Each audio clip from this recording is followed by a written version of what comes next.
Bienvenidas y bienvenidos a su programa, ya lo dijo la Corte, en el cual analizamos los fallos emblemáticos, las sentencias más importantes del máximo tribunal de la República. Y el día de hoy vamos a comentar un importante amparo directo en revisión, el 1621, diagonal 2010, en el cual se estudian por parte de los integrantes del máximo tribunal de la República una serie de aspectos vinculados con la inviolabilidad de las comunicaciones privadas, con las potestades que alguna persona pensó que tenía para revisar el correo electrónico de su pareja.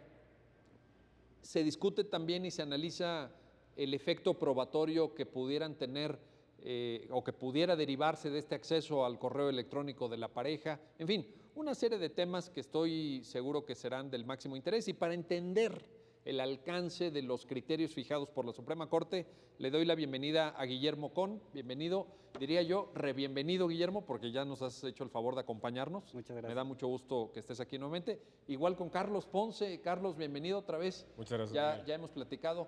Carlos, ¿cómo empieza el caso? ¿Cómo es que el caso se plantea en instancias judiciales inferiores y va escalando hasta que llega a la Suprema Corte?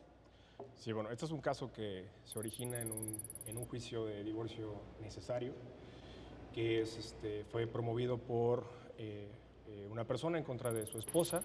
En este juicio demandó precisamente el divorcio necesario, la pérdida de la patria potestad en favor y la guardia y custodia en favor de él respecto de su esposa, apoyándose específicamente en dos causales que en aquel entonces preveía el Estado de México, que era la causal de adulterio, por un lado, y la causal de injurias graves cometidas en contra de uno de los cónyuges, haciendo imposible la convivencia. Para fundar sus pretensiones, y esta es la parte interesante, el actor, en este caso, ofrece como medio de prueba más de 300 correos electrónicos que había obtenido de la cuenta de correo electrónico de su esposa, en donde al parecer se mostraban ahí algunos actos en donde esta persona, bueno, su esposa, al parecer había tenido una relación extramarital.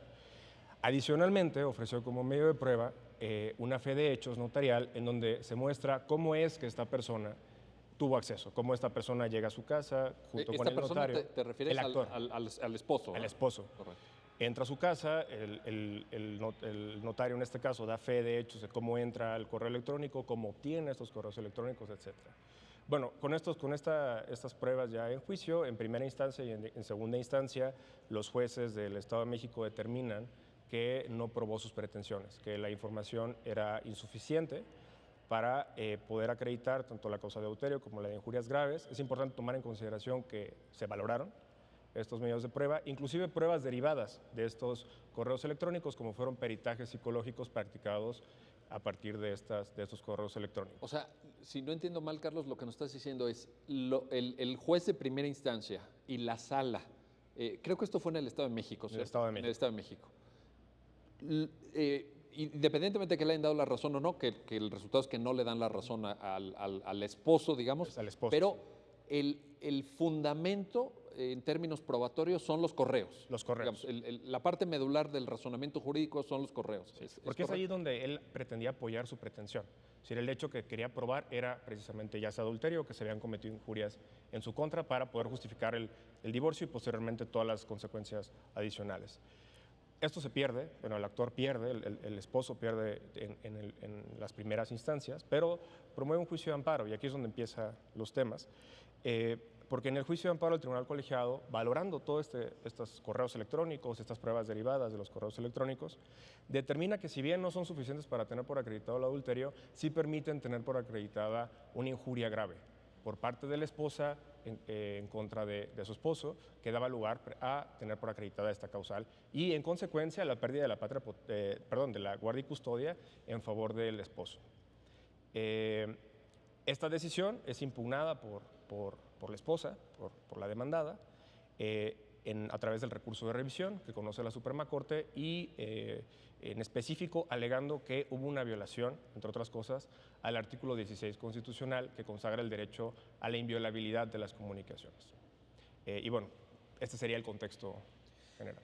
Guillermo, Pues Carlos nos está narrando esta historia, llega el caso a la corte y entonces, pues de entrada yo estoy seguro que muchas personas que nos están viendo dirán, a ver, espérame, o sea, la señora dice que su esposo violó el artículo 16 constitucional en su perjuicio, pero en la parte donde se establece la inviolabilidad de comunicaciones privadas, pero ¿qué no el artículo 16 solamente lo pueden violar o violentar en este supuesto las autoridades?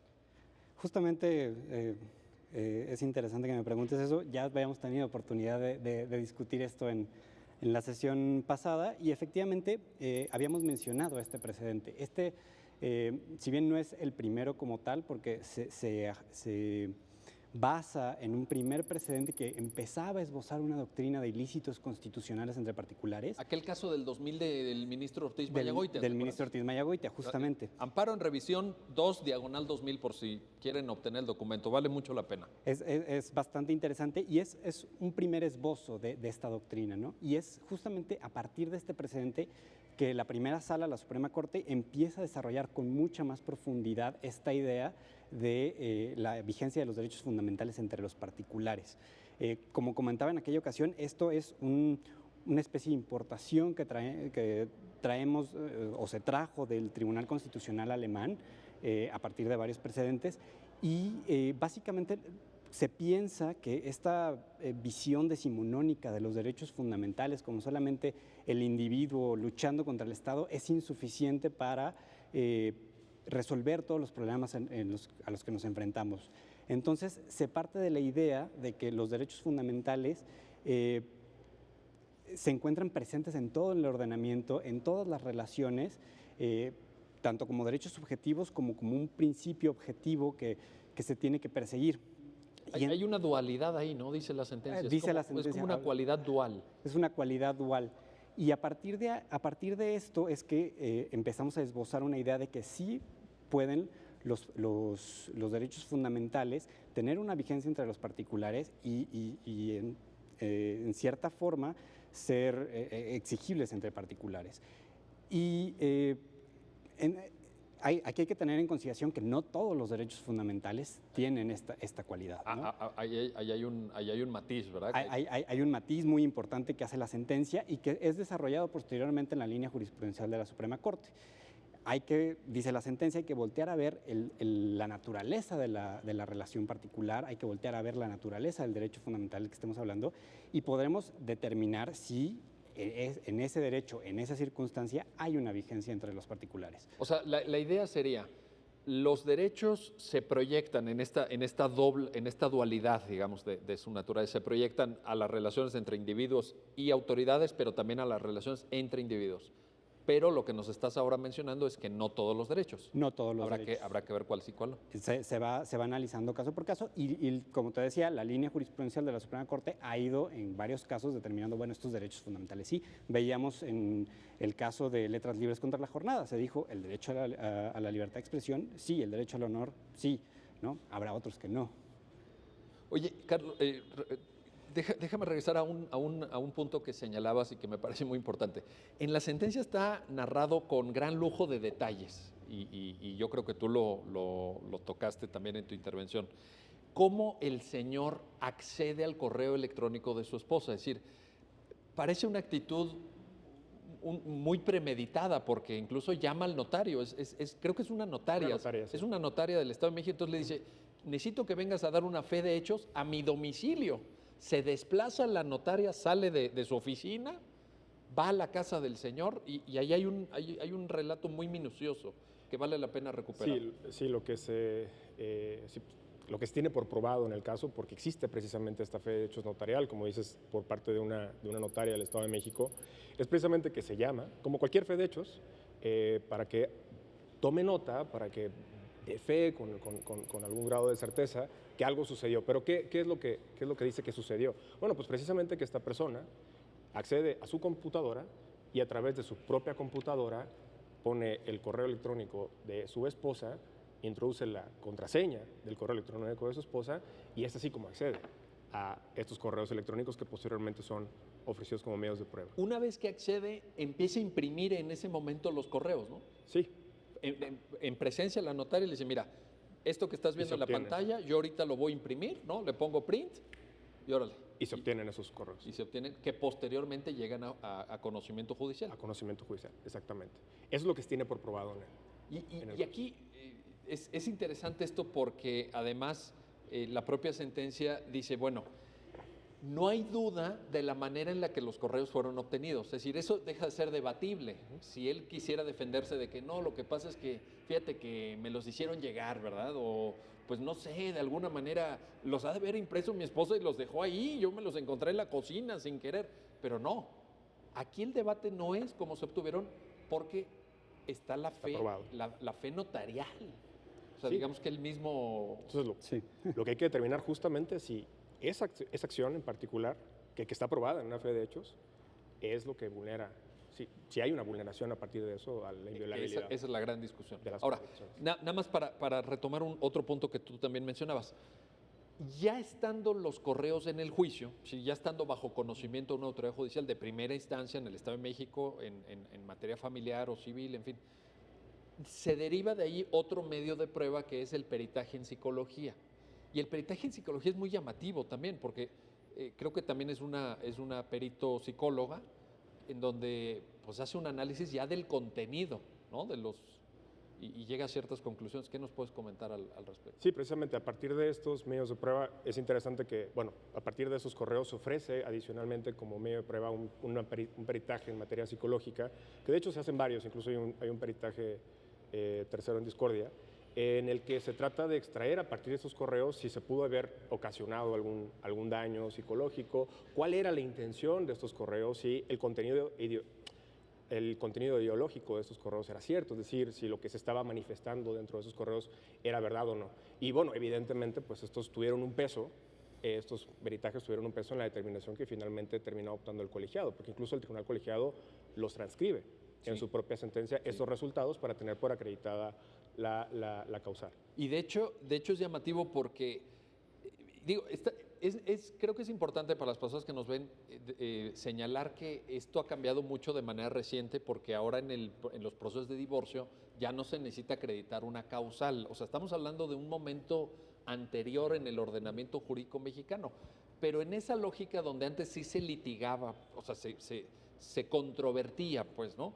Una parte decía sí se acreditó la causal, la otra a lo mejor que no se quería divorciar decía no, en fin. En todo este debate, lo que me llama la atención de lo que señalas, Carlos, es que el colegiado dice el contenido obsceno, impúdico, libidinoso y lujurioso. Inaceptadas por la sociedad. Del momento. No, del momento, ¿no? Creo que es importante porque creo que hoy a la luz de todos los criterios que tenemos, incluso sobre perspectiva de género, incluso sobre lo que significa el libre desarrollo de la personalidad, que ha sido el derecho que ha servido también para justificar la invalidez, por ejemplo, de los sistemas que establecían causales de divorcio, hoy nos permiten tener ya como una lectura distinta, ¿no? Nos permiten pues, ver ahí un problema en el razonamiento del tribunal incluso, ¿no? Es que lo digo porque además, es decir, aunque es un caso pues que sí se remonta a unos 10 años, pero tampoco estamos hablando del siglo XIX. No. Estamos hablando de un caso relativamente reciente y cuando uno lee este tipo de expresiones que vienen de un tribunal colegiado circuito, parecen, en fin, anticuadas, ¿no? O a lo mejor no en la línea de juzgar con perspectiva de género, del libre desarrollo de la personalidad, en fin, parecen de otro debate jurídico previo, lo cual también nos habla de lo mucho que hemos cambiado, Sí. o sea, del impacto que han tenido los pronunciamientos de la Suprema Corte, ¿no?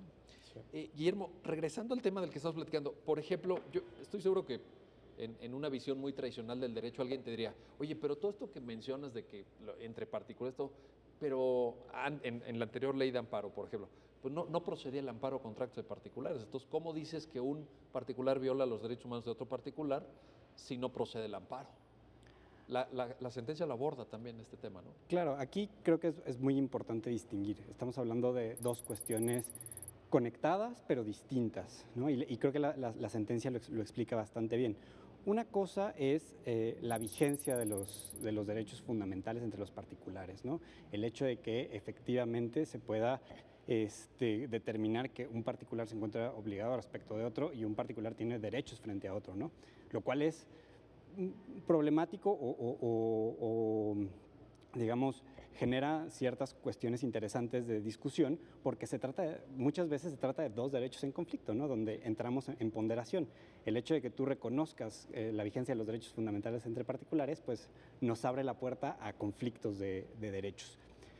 Por otro lado está como tal ya la eficacia o la eficacia procesal que uno puede tener respecto de esos derechos, ¿no? Efectivamente, bueno, en las recientes reformas de la Ley de Amparo se agregaron supuestos para poder promover el amparo en contra de particulares en determinados supuestos, pero la idea es que el juicio de amparo no es, por regla general, el medio adecuado para impugnar esto, pero sí para analizar de manera indirecta este tipo de violaciones. Entonces, por ejemplo, el caso concreto, como muy bien explicaba Carlos, proviene de un juicio civil en el cual se advierten violaciones a derechos fundamentales entre particulares e indirectamente se aborda este tema en la sentencia y se llega a la conclusión a la que se llega. Pero la autoridad responsable pues es la sala de segunda instancia y después se analiza el tribunal colegiado, ¿no?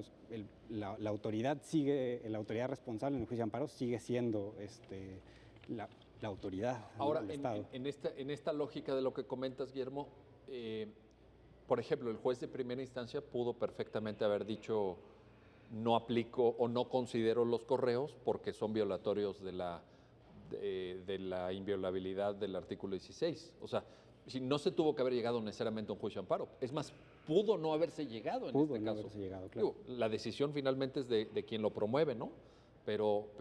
Y si no llega al juicio de amparo, de todas formas, en tu explicación lo que estoy entendiendo es que son dos cosas separadas. Primero determinemos si un particular puede violar o no los derechos. Y luego el medio de defensa, bueno, pues ese es un tanto hasta contingente, ¿no? El remedio. El remedio. Que, como se le llama normalmente, ¿no? ¿Cómo vamos a reparar esta violación? Bueno, pues habrá diferentes caminos procesales que nosotros podamos tomar para indirectamente atender esta clase de circunstancias, ¿no? Pero eso no significa que uno pueda promover un juicio de amparo en contra de su pareja por meterse a su computadora, ¿no? No, en todo caso será materia de un juicio civil o de algún otro medio. O incluso responsabilidades penales, ¿no? Sí, es correcto. En ciertas circunstancias. En determinadas circunstancias. Bueno, vamos a regresar y cuando regresemos, Carlos, te voy a preguntar sobre estas consideraciones del Tribunal Colegiado de Circuito sobre el contenido de los correos, porque también la sentencia hace una separación entre el ámbito de protección de la forma y del fondo, creo. Entonces regresamos contigo, no se vayan, estamos analizando un tema, ya lo ven ustedes, de la mayor importancia y diría de la mayor actualidad. ¿Puede tu pareja revisar tu correo electrónico sin tu consentimiento y de lo que ahí obtenga presentarlo como prueba en un juicio? Caray, gran tema, un tema resuelto, analizado por el máximo tribunal de la República. Regresamos enseguida.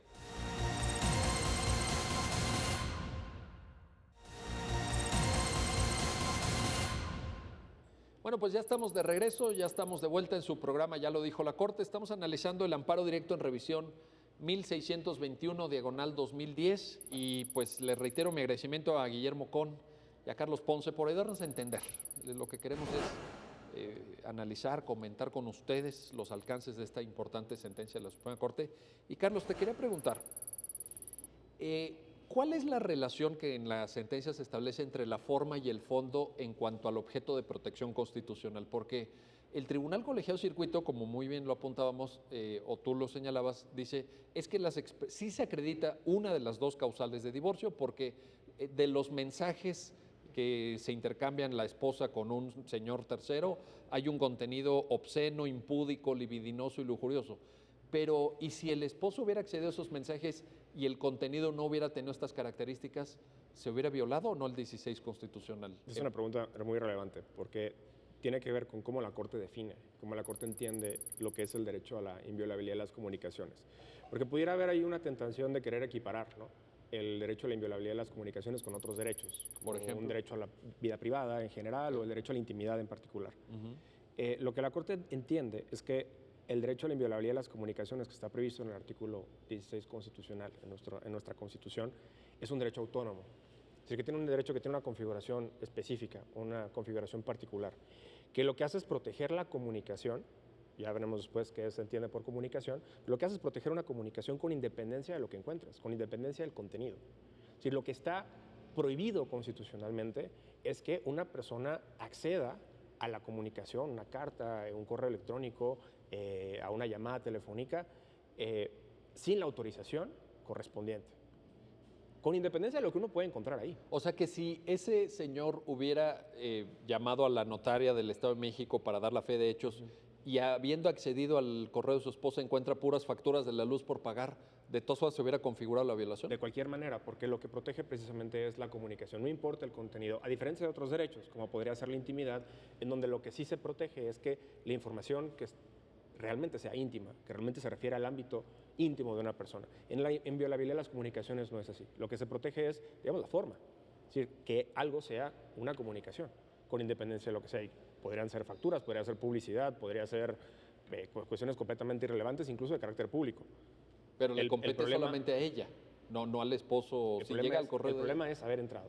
El problema es haber transgredido esa puerta, que está esa frontera entre lo privado de la comunicación, con independencia del contenido, y el ámbito de lo que es público.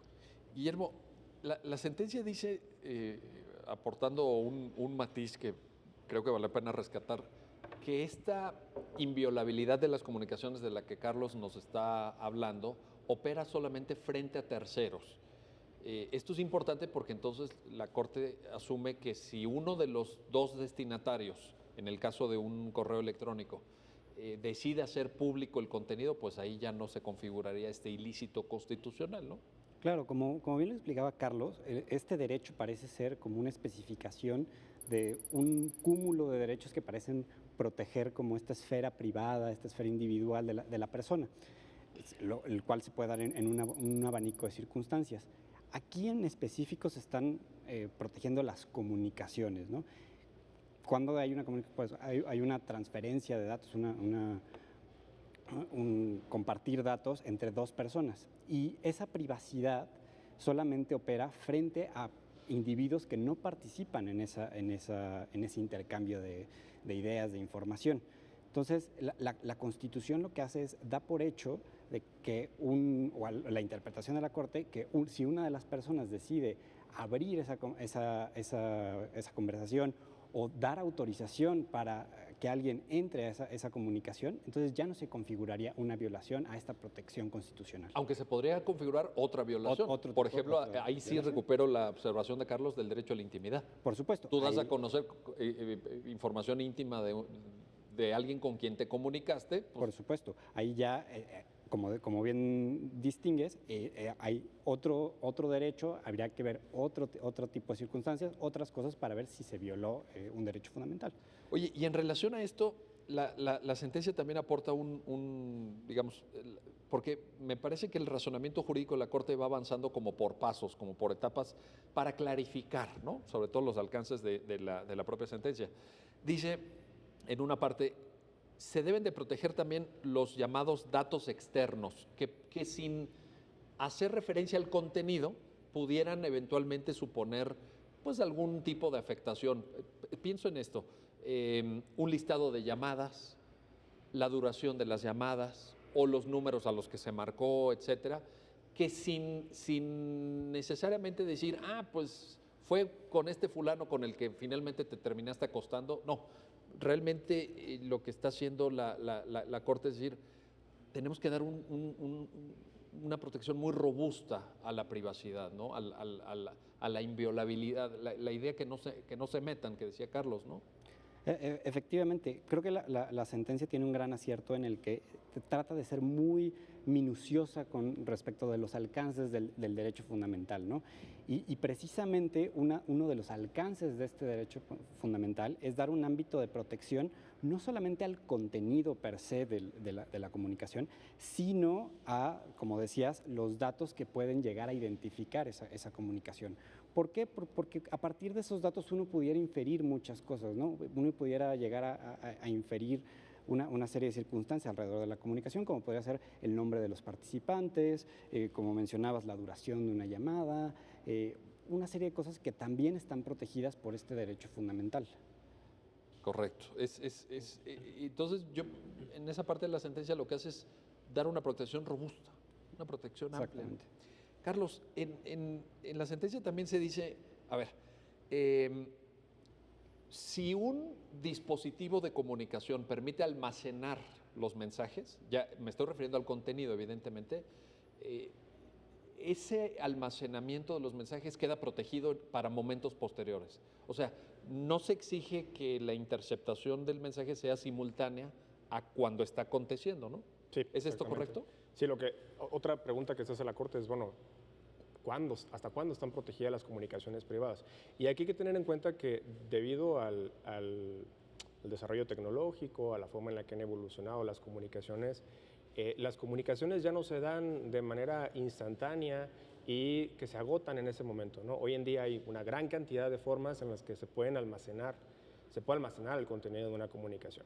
Puede ser una llamada telefónica, puede ser un correo electrónico que puede estar guardado en un servidor durante mucho tiempo. O pienso en un WhatsApp, O en un WhatsApp. ¿no? Si tú no borras tus chats de WhatsApp, ahí siguen. Está la comunicación, precisamente almacenado. Entonces la pregunta es, ¿el derecho a la inviolabilidad de las comunicaciones solamente protege a los intervinientes de la comunicación cuando están realizando la comunicación, cuando se da este intercambio? Pues no tendría sentido. No tendría sentido que el derecho se agotara en esta protección, porque prácticamente hoy en día ninguna comunicación se agota ahí, sino que quedan almacenadas en estos registros. Entonces la protección del derecho a la inviolabilidad de las comunicaciones se extiende también a los registros, en donde queden asentados y guardadas estas comunicaciones y, como bien decía Guillermo, también a los datos de tráfico, o a lo que también en Internet se le conoce como los metadatos de las comunicaciones, ¿no? Que permiten identificar ya no el contenido, sino datos relacionados con la comunicación, los mensajeros, quién lo envió, el enrutamiento, etc. Oye, y en este sentido, estoy pensando en el antecedente que comentábamos del ministro Guillermo Ortiz Mayagoite, aquel amparo del 2000, cuando se configura el concepto de ilícito constitucional, porque en ese caso, seguramente recordarán ustedes, se trató de una interceptación de una llamada telefónica. Entonces, claro, estamos hablando de de otra situación en términos del desarrollo de la tecnología, porque pues no se usaba tanto bueno, el WhatsApp yo creo que ni existía, ¿verdad? Ni muchos dispositivos que hoy permiten ese almacenaje. La idea tradicional era eso, era que no se colgaran de tu teléfono fijo incluso, que no alguien estuviera escuchando mientras hablabas por teléfono. Pero hoy en día, en esta reflexión que tú haces, Carlos, pues yo estoy pensando en una dimensión amplísima, ¿no? ¿Cuántas personas no enviamos diario mensajes de voz a través de WhatsApp, en donde contamos millones, 1000 cosas que quedan almacenadas para que los escuchen generaciones y generaciones en adelante? Y en el correo electrónico igual. Igual en el correo electrónico. O sea, la capacidad de almacenamiento de información en el mundo actual es... Por eso decía hace un momento que ya nuestras comunicaciones pues han evolucionado mucho.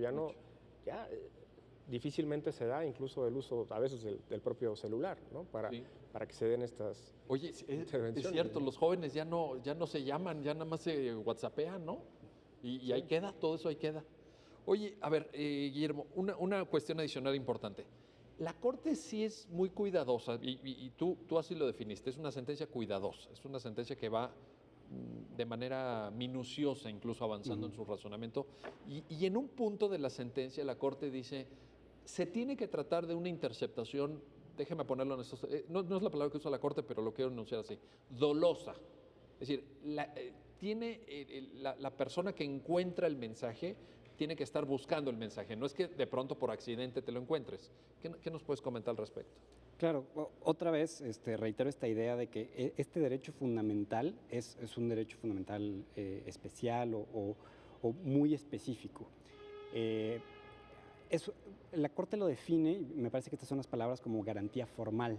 Es decir, como decíamos, solamente la violación se configura con simplemente la intromisión en la comunicación, con independencia del contenido. Es así entonces que pareciera o se da por sentado de que esa intromisión debe necesariamente llevar una intención, debe llevar como decías, una intención dolosa de entrometerse en esa comunicación.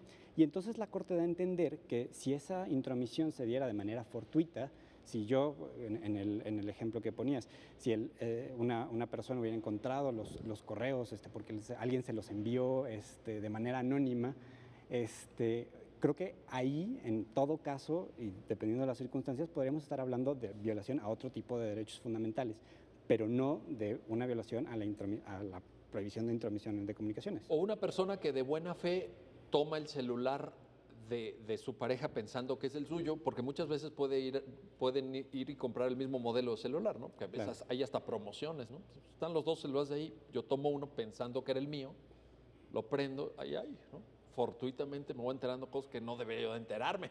Entonces no estamos en esa lógica No. del ilícito constitucional. No se está en esa lógica. Lo que sí especifica la sentencia es que una vez que se da esta intromisión fortuita en las comunicaciones, no se actualiza la violación, pero uno no puede hacer uso del contenido de esas comunicaciones. O sea que, ¿no? o sea, me lo encontré fortuitamente, pero ya que me lo encontré, voy y lo llevo ante un juez para pedir el divorcio. En ese momento, Efectivamente. ¿no? eso no se puede. Eso no se puede. Lo que dice la sentencia es, bueno, si te lo encontraste fortuitamente, pues ni modo, te Ahí enteraste, déjalo, ¿verdad? O sea, por la mala, pero... te fuiste, Pues te ni fuiste modo, enterando ¿no? de cosas que no te convenían. Bueno, Sí. ahí está. Oye, Carlos, la Corte también, digamos, hace esta matiz, le voy a seguir llamando matiz porque me parece que va agregando reflexiones. Tiene que ser un medio de comunicación diferente a la palabra o a los gestos, es decir, diferente a la percepción que pueda tener. Es decir, si yo escucho que mi pareja está hablando con un tercero, yo intento usar esa información, es distinto al caso que está abordando la Corte, ¿no? Y también lo menciona la sentencia. Sí, que creo que tiene que ver con cómo podemos definir que una comunicación es privada. Porque habrá comunicaciones que no necesariamente sean privadas. Pienso, por ejemplo, en este espacio en donde nos están escuchando muchas personas. Aquí no vamos a decir nada privado ni Pues íntimo, sería ni nada. irrazonable decir que esto es una comunicación privada, pero creo que hoy en día en nuestra vida convencionalmente hemos acordado que existen ciertas vías, ciertos canales, ciertos medios en los que hay voy a decir, utilizando una expresión de la jurisprudencia estadounidense, hay una expectativa razonable de privacidad. Sí, muy buena expresión esa, por cierto. Hay lugares en los que yo no espero que si yo me comunico a través de este medio, me va a escuchar todo el mundo o se va a dar a conocer. Entonces, pues tiene que ser precisamente a través de estos medios en los que hay una expectativa de privacidad que podemos considerar que hay una comunicación privada. Guillermo, a ver, siguiendo la reflexión de Carlos, ¿y qué medios son esos? Porque hoy, a ver, en el precedente del año 2000 del ministro Ortiz Mayagoite hablábamos de una grabación de una llamada telefónica. Aquí estamos hablando de un correo electrónico, pero también esto se está superando ya. Es decir, y si en el futuro estoy pensando en un WhatsApp, estoy pensando en un mensaje privado en Twitter, por ejemplo, un mensaje directo en Twitter, ¿no? Se llama. Estoy pensando en el inbox de Facebook. Claro. ¿Qué dice la sentencia al respecto ahí? Incluso yo me iría más atrás. Hay que entender que este derecho fundamental está en la Constitución desde sus orígenes. Y lo que buscaba proteger eran las comunicaciones privadas por medio de correspondencia, que era el medio que existía. O sea, ¿te refieres a cartas físicas? A cartas físicas que se enviaban en ese momento y lo que es una garantía que tiene muchos años, justamente buscando proteger las comunicaciones privadas que se daban en cartas. Ya incluso el precedente de Ortiz Mayagoite con el teléfono ya es un avance tecnológico de cómo el constituyente pensó este derecho fundamental, ¿no? Claro. Pero eso no quita la esencia o el núcleo que la esencia o el núcleo del derecho fundamental podamos aplicarlo a situaciones análogas. El teléfono, en este caso el correo electrónico y como dices, hoy en día el WhatsApp o el inbox de Facebook y en un futuro, no lo sé, comunicaciones por holograma. Creo que, Sí, porque la tecnología va avanzando a una velocidad. por supuesto, y a final de cuentas la línea básica, la razonabilidad de la existencia de este derecho fundamental es aplicable a todos los medios por los cuales uno pueda tener este tipo de comunicaciones. Ahora, la sentencia lo afirma en esos términos, ¿no? Es decir, la sentencia creo que da la pauta para que nosotros entendamos qué es lo que se está protegiendo independientemente de cuál sea la forma de comunicación, porque en el futuro, digamos, esto está abierto. Esto está abierto y creo que justamente es otra de las cosas valiosas de la sentencia, en el sentido de que hay que interpretar la Constitución conforme a nuestra realidad social, no podemos simplemente voltear a ver qué pensó el constituyente cuando estableció este derecho fundamental. Es que en Querétaro en 1916 pues no conocían el WhatsApp. No conocí, sí, ¿No? o el teléfono celular, claro. O el correo electrónico. O el correo electrónico. ¿No? Sí. Pero a final de cuentas creo que justamente esa es la labor de un tribunal constitucional, de una Suprema Corte, el entender cuál es el núcleo esencial del derecho fundamental y cómo aplicarlo, cómo irlo aplicando o metiendo en la realidad social. Ahora, ¿estarías de acuerdo, Guillermo, entonces que la sentencia está abierta al futuro? Digamos, es una sentencia que no cierra en un email o en un teléfono, sino que se puede proyectar, es decir, este precedente eventualmente se podrá usar dentro de 20, 30 años. Se puede usar incluso hacia el futuro en nuevas tecnologías y paralelamente en tecnologías que ya en este caso en concreto fue de correos, pero pues, bueno, en este caso podrían haber sido mensajes de texto, que en esa época existía el teléfono celular, ¿no? También el criterio a final de cuentas es el mismo, el bien constitucional protegido es el mismo en todos estos supuestos. Independientemente del medio a través del cual se establece la comunicación entre dos personas. Efectivamente. Bueno, vamos a hacer una pausa, no se vayan. Estamos hablando de un tema muy importante, de la expectativa de privacidad, de la protección de la inviolabilidad de comunicaciones privadas y en su caso del efecto probatorio que la obtención de esta información puede tener en el marco de un proceso judicial, porque en este caso un señor tuvo acceso al correo electrónico de su esposa y lo hizo valer, esos correos que fueron más de 300, en un proceso judicial en el cual él estaba solicitando el divorcio y también los temas de guarda y custodia de sus hijos menores de edad.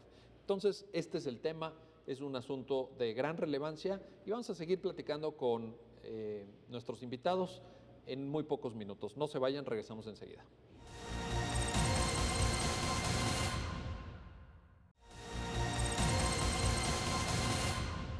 Bueno, pues estamos de regreso. Tenemos hoy a dos invitados de lujo que ya nos han acompañado en otros programas. Guillermo Con, Carlos Ponce. Nuevamente, gracias por estar aquí.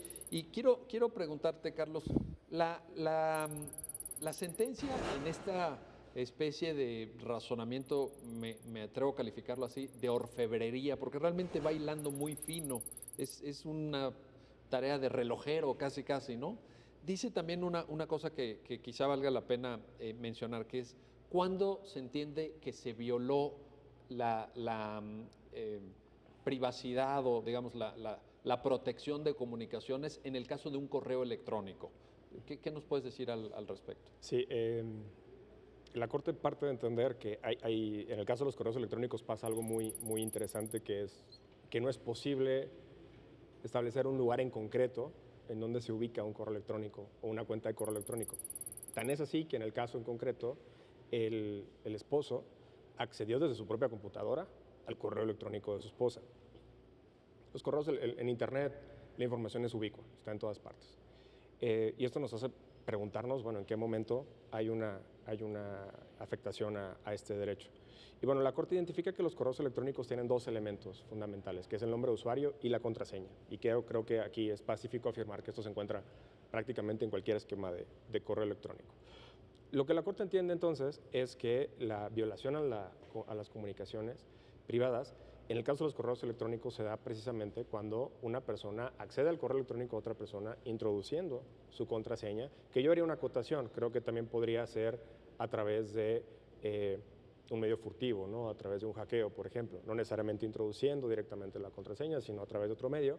Pero algún tipo de contraseña, yo no sé cómo funciona el hackeo, ¿no? O cuál sea la tarea de los hackers, sí. Pero me imagino que... O violación a la seguridad informática, etcétera. Pero bueno, el caso se centra, porque es el caso concreto, en el que una persona introduce, sin la autorización, sin el consentimiento del titular, la contraseña de este correo electrónico. Y dice la Corte, es aquí en donde se produce la violación a las comunicaciones privadas, con la acotación de que no es necesario que se abra un correo o se lea un correo o una comunicación en particular. Basta con que se acceda introduciendo esa contraseña para que se actualice la violación. En ese momento, comunicación Carlos, en términos de la sentencia, ¿en ese momento se está violando el artículo 16 constitucional? En ese momento. Perfecto. A partir de ahí. Oye, a ver, Guillermo, Carlos, es que ahorita Carlos mencionó algo muy importante que también la sentencia aborda. Y entiendo que se da por hecho, no sé si fue materia de prueba o no, pero se asume así. La propiedad de la computadora era del esposo. Así es. Y eso supone algún matiz, ¿o no? Porque alguien podría decir, oye, espérame, yo voy a una tienda, compro con mi dinero la computadora, dejo la computadora en la casa, mi pareja usa la computadora, que es la computadora de la casa, pero que yo pagué, la factura está a mi nombre, y lo usa para mandarse mensajes con un señor tercero, con una señora tercero, como sea, ¿no? ¿Y ahí qué pasó? Pues sí es mi computadora. Sí, la sentencia precisamente hace esta acotación porque era una de las defensas del esposo. El esposo dice, yo no violé las comunicaciones privadas porque la computadora era mía. Y como muy bien dice Carlos, el gran problema con este argumento es que los correos electrónicos no se ubican en un lugar en específico, son ubicuos, están en el aire, en Internet. Entonces, es un poco irrelevante quién es el titular de la computadora, porque a los correos electrónicos se puede acceder desde cualquier computadora. Él pudo haber ido a un café Internet y meterse a la cuenta de correo que corresponde a la esposa, y meter su contraseña y tener el mismo acceso que en su computadora. Y eso no cambia en nada que hubo una intromisión sin consentimiento de la esposa en sus comunicaciones privadas. Oye, hablando del tema del consentimiento, a ver, aquí Guillermo nos está también alertando de algo importante. Pensemos en esta situación, Carlos, ayúdanos a entender esto. ¿Qué pasa si una persona de repente está ocupada y le dice, oye, métete a mi cuenta de correo, le dice a su pareja, o puede ser a un tercero, no tiene que ser necesariamente su pareja, aunque este contexto se da en el caso concreto, pero pensemos en una relación sentimental. Oye, métete al correo porque necesito que me mandes un documento, necesito revisar tal cosa. Hay un tema de consentimiento en la sentencia y de revocabilidad de consentimientos. ¿Es esto correcto? Sí, la Corte reconoce que en la vida cotidiana, pues esto puede suceder. Una persona le puede dar el consentimiento o le puede autorizar a alguien que entra a su cuenta de correo electrónico por cualquier circunstancia, pero la Corte también aclara que este consentimiento o esta autorización es revocable en cualquier momento y que no requiere ninguna formalidad. Así como yo le puedo autorizar a alguien en este momento que entre a mi correo, en ese momento también le puedo decir ya no sigas entrando, ya solamente hazlo como una especie de un mandato específico, solamente hazlo para que reenvíes este correo a tal persona. Pero una vez que esto se acabó, se entiende que el consentimiento está revocado y no habría razón por la cual esta persona después pueda alegar, bueno, es que la persona me había autorizado usar su correo. Es que eso me imagino, que el argumento podría ser, oye, acuérdate que hace 3 años, Sí. aquel día que tú andabas deprisa, me pasaste tu contraseña. Y yo entendí que cuando me pasaste la contraseña, yo puedo entrar todos los días que yo quisiera, todas las veces. Y eso es precisamente lo que creo que la Corte trata de aclarar, diciendo, no, este consentimiento tiene que ser fehaciente, que quedar fehaciente que es para ese momento en particular, pero además que se puede revocar en cualquier punto. Y sin formalidad. Y sin formalidad alguna. A ver, y de esto, Guillermo, la sentencia deriva, hay una expresión en la sentencia que Carlos tocó citando justamente a la Suprema Corte de Estados Unidos, pero que me gustaría recuperar. Expectativa de privacidad. Es decir, si nosotros nos comunicamos con quien sea, vaya, establecemos una comunicación, pues estamos pensando, estamos confiados en que esa comunicación va a llegar a su destinatario, pero solo a su destinatario. Es decir, ¿existe esta expectativa de privacidad? Claro, pues como discutíamos hace un momento, dependiendo de las circunstancias que rodean a la comunicación, pues uno puede tener una determinada expectativa de privacidad, ¿no? Si uno está en un café y está hablando con el altavoz por teléfono, pues evidentemente uno no espera tener una expectativa de privacidad respecto de los demás. No le vas a pedir a todos que se salgan del café o que se tapen los oídos para no escuchar tu conversación, ¿no? Pero dependiendo de las circunstancias que rodean a la comunicación, uno puede tener esta expectativa de privacidad, y aquí es donde entra la protección de este derecho fundamental. Oye, y en ese sentido, otro elemento que la Corte maneja en la sentencia, que creo que es importante, es, y estoy seguro que será preocupación de muchas personas que están viendo el programa, ¿no? Oye, ¿y en el tema de menores qué pasa? Porque aquí se dio entre dos adultos, que entre ellos estaban casados, digamos, dos cónyuges, ¿verdad? Pero, ¿qué sucede con quienes somos padres de familia, quienes tienen hijos menores y dicen, oye, ¿y será que yo no me puedo meter en el correo electrónico de mi hijo de 10 años o en el WhatsApp que se está mandando mi hija de 12 años? Hay un tema de menores que también aborda la sentencia, ¿no es cierto, Carlos? Sí, la Corte también reconoce bueno, el argumento, porque también era una de las defensas, ¿no? Bueno, esto lo estoy haciendo porque quería velar el interés superior de mis hijos.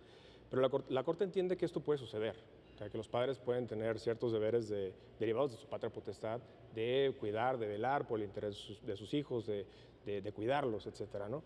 Esto puede suceder y esto puede ser una medida, digamos, válida.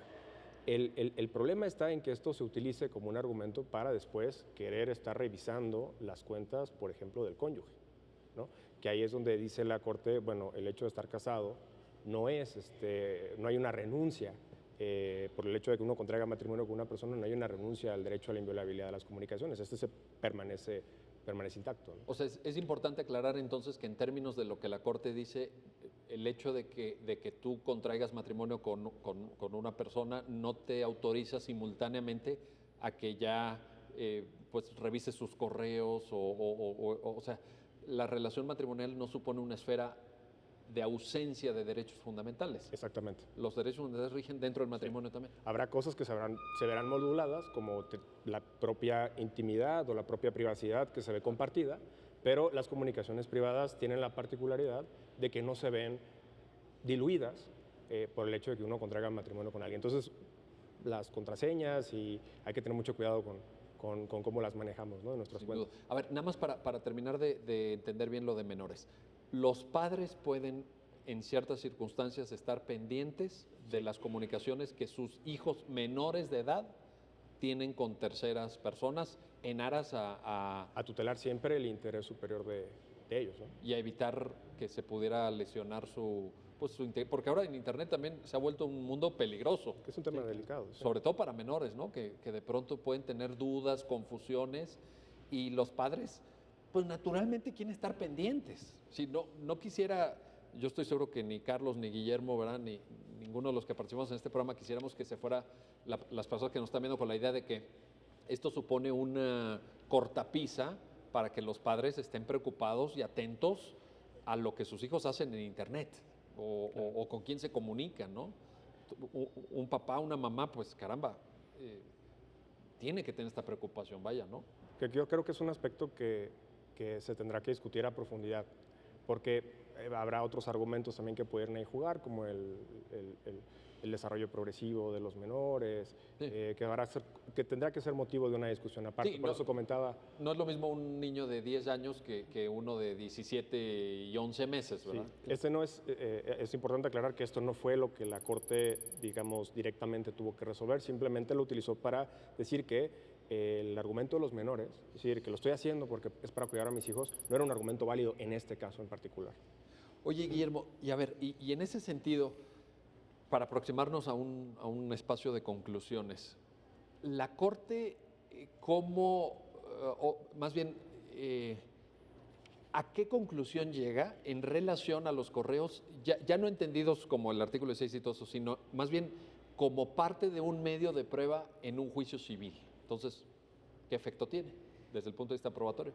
A mí particularmente me parece uno de los temas más interesantes de la sentencia.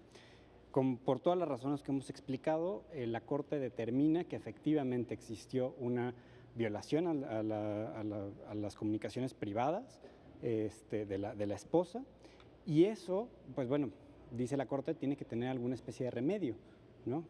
Entonces, lo que hace es, otra vez, aunque ya se había hecho anteriormente, pero importar esta idea de la exclusión probatoria, ¿no? Y lo que hace es decir, colegiado, estos más de 300 correos electrónicos que tú valoraste para arribar a tu conclusión, es una prueba obtenida mediante una violación a derechos fundamentales y por tanto tú no podías haberla analizado. Debiste haberla excluido de tu valoración probatoria. Y no solo eso, la Corte va un poco más allá y trae esta doctrina del fruto del árbol envenenado, esta famosa doctrina que desarrolló la Corte de Estados Unidos en el Silverthorne Lumberjack Company versus the United States, en el que determinó que todas las pruebas derivadas de una prueba obtenida con violación de derechos fundamentales tienen el mismo vicio. ¿Es como un efecto dominó? Es como sí, precisamente creo que es una buena analogía, es un efecto dominó. Entonces, en el caso, sí, había una fe de hechos, habían más de 300 correos, pero no solamente eso, había, como mencionamos al inicio, una serie de peritajes psicológicos que derivaron de esos correos o que estaban relacionados directamente con los correos, porque era el objeto de análisis. Entonces dice la Corte, todo eso, como no solamente los correos se obtuvieron mediante violación de derechos fundamentales, sino estos peritajes que utilizan esos correos como base, pues también son ilícitos. Entonces, todo este cúmulo de material probatorio, tu tribunal colegiado no lo podías haber analizado. ¿No genera ningún efecto? No generan ningún efecto. ¿Es nulo ¿cómo lo llamamos? ¿Nulo de pleno derecho? ¿Cómo lo llamamos?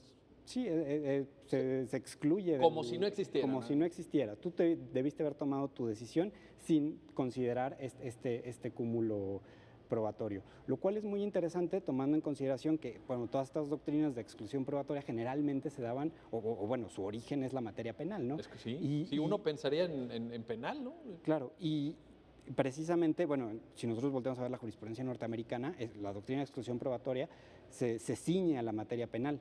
Y por eso me parece un precedente interesante porque expande como esta regla de exclusión probatoria para buscar darle vigencia a los derechos fundamentales entre particulares, que tenga algún efecto práctico y que no simplemente sea un discurso, ¿no? Buenísimo. Y en ese sentido, también como otra conclusión, Carlos, ¿qué sucede con los menores? Es decir, ya Guillermo nos dijo, a ver, los correos se excluyen. El mandato que la Corte le da al tribunal colegiado es, pues esto no puedes tomarlo en cuenta. ¿Y con los niños qué pasa? Porque se había cambiado la guardia y custodia, ¿no? Sí, la Corte también, otro tema que aborda ya como un aspecto final es cuál es la situación de la guardia y custodia de los menores.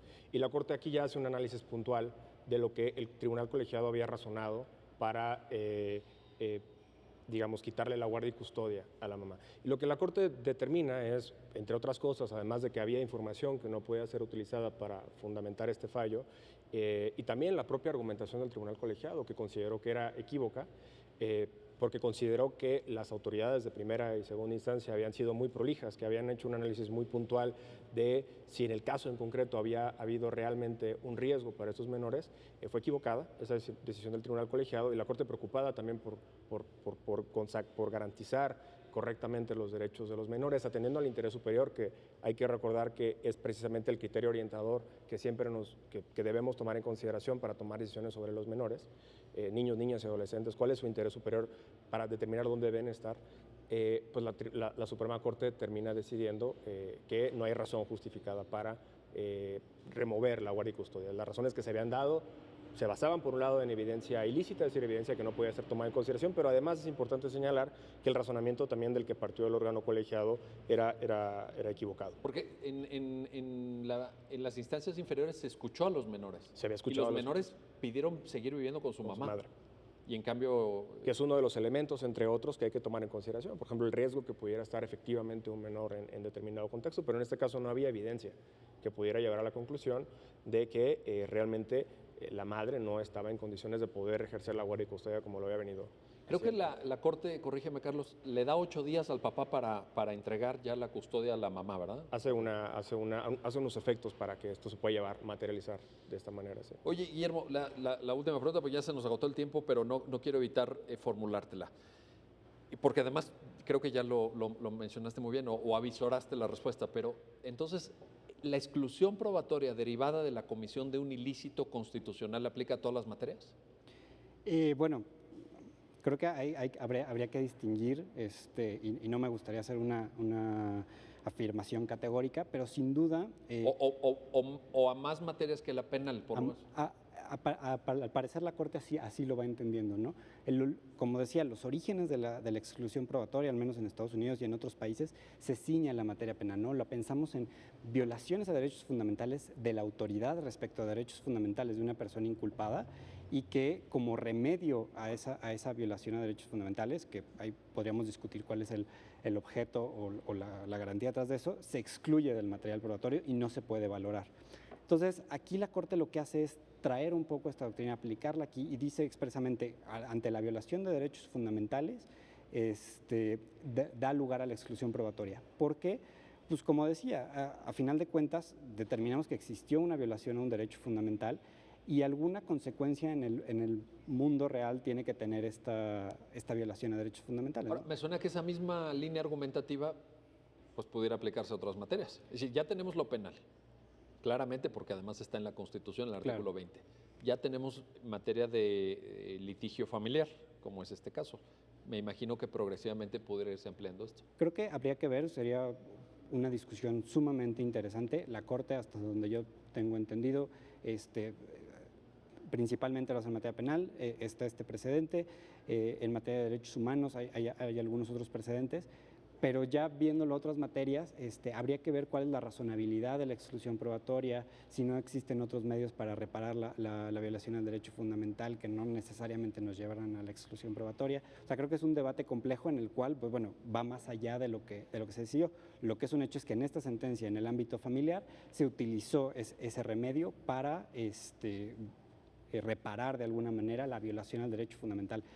Y no solamente en materia, quiero hacer el énfasis, no solamente es relevante por el hecho de ser materia civil, sino porque además deriva de la violación, como decíamos, de un derecho fundamental entre particulares, claro, lo cual lleva, o sea, es todavía más, bueno, podríamos discutir mucho cuáles son el impacto de un criterio de esta naturaleza. Aunque hay ya, digamos, una línea jurisprudencial de la Corte. Por supuesto que hay una línea y ese es el camino que decía la Corte, pero sin duda yo creo que esta línea jurisprudencial será, como dices, avanzando y desarrollando, y veremos entonces casos más concretos donde podremos ir problematizando estas reglas y estas situaciones.